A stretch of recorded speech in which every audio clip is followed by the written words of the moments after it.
بسم الله الرحمن الرحيم. السلام عليكم. معاكم اخوكم احمد ميدو، عضو في نادي الفيسبول المصري. كان في ناس كتير سألتني على التعديل بتاع مبرد الزيت اللي انا عامله للفيسبول سبور، فاحنا جايين النهارده نوضح لكم الحاجات اللي احنا احتاجناها، وعملنا ايه عند الخراط وعملنا ايه عند الميكانيكي، والكلام ده هنشوفه عملي برضه. بس احنا مبدئيا كده هنحتاج الحاجات اللي هنحتاجها. هنحتاج سربنتينا، اي سربنتينا. حتى انا استخدمت بتاعت اللي هي بتاعت التوك توك دي، كانت ارخص حاجه ساعتها. يعني ايه سربنتينا بس معلش؟ اللي هو عامل زي الريداتير كده، بس بتاع زيت مش بتاع تمام. ميه. في التوك توك في الموتوسيكلات، بعض الموتوسيكلات الصيني. في موتوسيكلات بينزل فيها برضه. زي ايه؟ قول لهم من الاخر. الموتوسيكلات البنيلي تقريبا اللي هي فوق ال 200 سي سي او ال 200 سي سي بينزل فيها المبرد ده، بس هتلاقيه غالي، انما بتاع التوك توك ارخص، فانا استخدمت بتاع التوك توك اوفر. جبت مستعمل ولا جديد؟ لا جديد. تمام.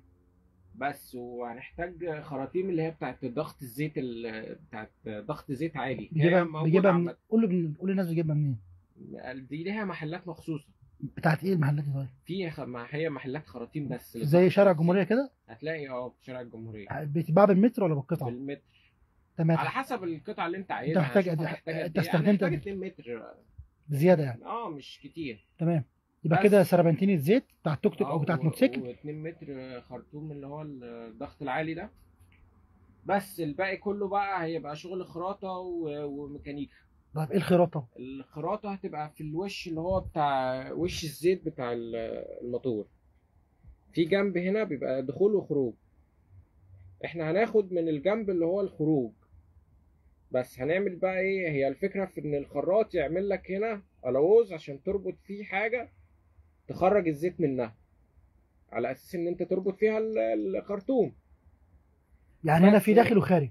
بس احنا هناخد بس من هنا الخارج بس. الخارج. امال الداخل فين؟ الداخل بقى احنا مش هندخله على الفلتر تاني. هو احنا ممكن نعمل الخطوه دي، بس احنا كده مش استفدنا حاجه. دخلنا في التجربه الفعليه اللي انت عملتها. انا عملت ايه بقى؟ انا عملت قاعده في راس في الراس بتاعت السلندر، خليت دخول الزيت يبقى على الكتينه من فوق نفسها.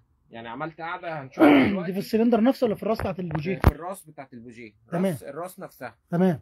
بس عملت قاعده للخرطوم ده، بحيث ان هي ترمي لي الزيت على طول. يعني بصوا يا جماعه، هنا اهي الكتينه بتبقى ترس الكتينه فوق، كده اصبح ايه، كتينه غرقانه تحت زيت وفوق زيت. يعني مش هيبقى فيه مجال ان يعني زيت بس. هي دي الفكره. واوريكم بقى على الفيسبوك احنا عملنا ايه بالظبط. طب ايه لازمه التعديل؟ التعديل ده مش لكل الناس، التعديل ده للناس اللي هي يعني انا مثلا. لا اقصد ايه الفايده من التعديل؟ هو الفايده منه طبعا بيطول عمر العمره كتير. يعني انت مثلا لو بتعمر هنقول خلينا في المتوسط، هنقول سنه، هتزيد كمان سنه.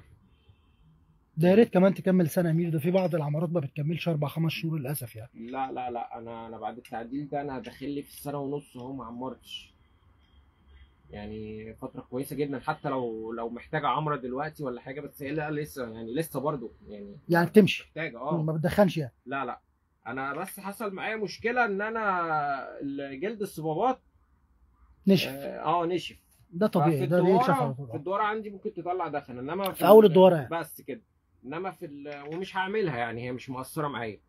انما في المشي وبتاع هي لا، ما بتدخنش، ولسه فيها تاني وما شاء الله. يعني عزم والكتينه ما تسمعلهاش صوت، بتفضل بشدتها طول ما هي الزيت عليها، بتفضل بشدتها. نسبه التاكل فيها قليله يعني. طبعا. اي حاجه عامه حديد في حديد بيجي عليها زيت، الدنيا بتبقى احسن فيها تاكل.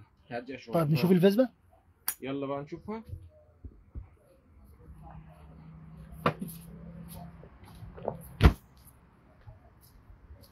لك برضو كشاف. بصوا يا جماعه، القعده اللي انا اهو بقول لكم عليها هنا ايه في الراس. شاور على حاجه بايديك عشان الناس مش شايفه. عامل لها خرطوم بمسمار زي شبه خرطوم الباكن. ايوه بالظبط، نفس الفكره. انت بتجيب حتى المسمار، في برضه وردتين نحاس. علشان صح كده ما يسربش زيت. تمام.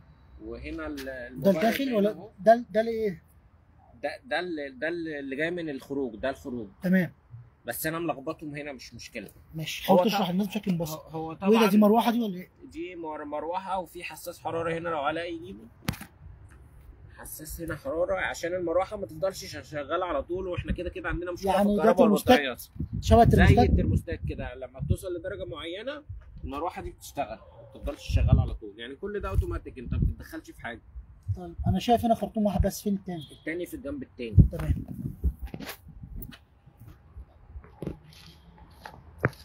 هنا اهو. تمام.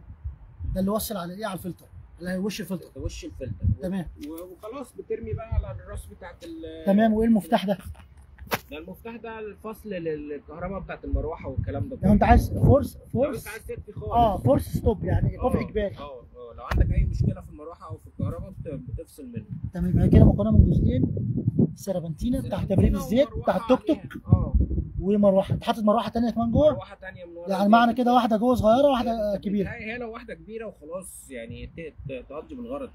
تمام. ده اللي هو الحساس ده؟ ده الحساس. طب ايه اللي 20.8 ده؟ دي درجه الحراره دلوقتي. 20 دلوقتي؟ اه. دي درجه حراره الزيت ولا الموتور؟ عامه دلوقتي هتبقى درجه حراره الجو، لان هي واقفه بارده بقى لها شويه. تمام. يعني السنسور بتاعها محطوط فين بتاع الحراره دي؟ الحساس هتلاقيه محطوط هنا اهو. ده الحساس. عامل زي بتاع التكييفات. بيقرا درجه حراره. هو حتى ليه مكان هنا في السربنتينه كمان. جاهز ولا انت اللي عملته؟ لا هو جاهز. يعني يفضل الناس تجيب سربنتين التوك توك. حتى بيركب. حط ايدك كده عليها عشان الناس تشوف حجمها. خلاص. كف ايدك قد كف الايد. هي صغيره جدا. قد كف الايد يعني.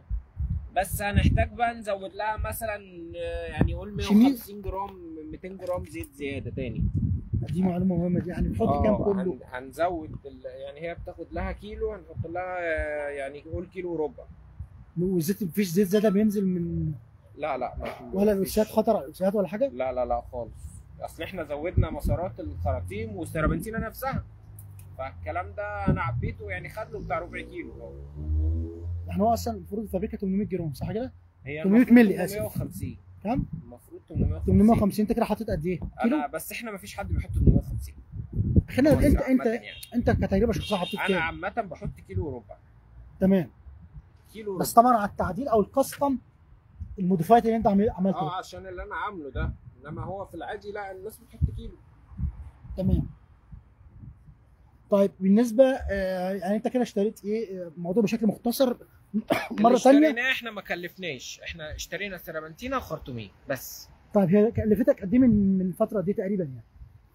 والله الاسعار هتلاقيها اختلفت خالص. هنتكلم على اللي انت اشتريت بيه الفتره الكلام ده من سنه ونص. قول الحاجه دلوقتي هتبقى ضعفها مرتين كمان ثلاثه. طيب يعني انت من سنه ونص اشتريتهم بثمن البستم بالسلندر ولا اكتر ولا اقل؟ لا بشكل موازي يعني. كانوا يعني يا دوب يعني دي ماشيه مع دي. يعني النهارده مثلا هنقول مثلا هيصرفوا مثلا حوالي 500 جنيه ولا اكتر ولا اقل؟ لا ازيد. انا السربنتينه لوحدها اقول دلوقتي ممكن تخش لها في 500 جنيه او ازيد كمان. ده لازم جديده، ما ينفعش مستعمله. ينفع مستعمله بس انت ما تخاطرش، ده زيت ومش هينفع. تمام. وفي حاجه كمان هنا عايز اوريها لكم. بصوا انا الخراطيم الاول انا ما كنتش كابسها، يعني بصوا هنا مكبوسه ازاي. ده شغل كبس، ما كنتش كابس يعني. يعني كبس. هنا كبس. دي بتروح على مكبس بيكبس لك الخراطيم دي في المسمار بتاعها نفسها عشان ما تصرفش زيت، لان انا ما كنتش كابس. ودي يعني دي مشكله. يعني بتعمل فين؟ قول لهم يعني كبس. عندي برضو بتاع الخراطيم، يعني مكان ما هتشتري الخراطيم دي هو بيكبسهم برضو. لما عملتش انا الخطوه دي كانت مشكله من المشاكل، كان ضغط الزيت عالي جدا فكانت الزيت بيخرج من الخراطيم، فحركه الكبس دي منعت ان هي تخرج اي حاجه. وطبعا اعذرونا على المنظر ده، المكنه معفنه ما غسلتهاش ما كنتش عامل حسابي ان احنا هنصور. بس يا شباب، ولو في اي سؤال ممكن تسيبوه لنا على يعني هو الخراط بيعمل ايه بالظبط؟ الخراط مش بيعمل اي حاجه غير ان هو بس الخراط بيعمل خطوه تاني عليه، ان هو بيصب لك الحته دي مكان قاعده المسمار. ولا بيعملها الوز؟ ما هو كده بيصبها ويعمل لها الوز. يصبها يعني بيعملها عاليه شويه؟ ايوه بيصب المونيا. هي مش باينه هنا. ايوه هي بانت كده، بانت شويه يعني الحته يعني دي بيعمل زي نظام قاعده كده. شفه ايوه شفه بقاعده كده. اي عشان تدي مساحه للفك والربط صح كده؟ ايوه بس يبقى في علو يعني، فاهم؟ هي عليت هنا اهي، وحاطط ورده نحاس عشان وردتين نحاس، واحده فوق واحده تحت شبه عشان شبه الباكت. ايوه بالظبط، عشان ما فيش زيت يخرج. بس هي دي الفكره كلها. بس لو في اي حد عنده سؤال تاني اتفضل يقول لنا. شوف التعليقات دي. معلش بقى يا شباب، بس طلع متاخر يعني. طبعا الاخ ميدو ده من الناس اللي بتحب اللي هي بتسهر يعني. ولو حد عنده استفسار يسال الاخ ميدو، هو هيفيده وهيرد عليه. انا لقيت ان هو عامل فكره كويسه وعامل تعديل، يعني اول مره اشوفه هنا في مصر بالنسبه للفيسبا الصباب. وشايف انها نجحت انها تطول عمر افتراضي شويه بتاع البيستن بسلندر الصباب. لان ده اكتر سلندر او اكتر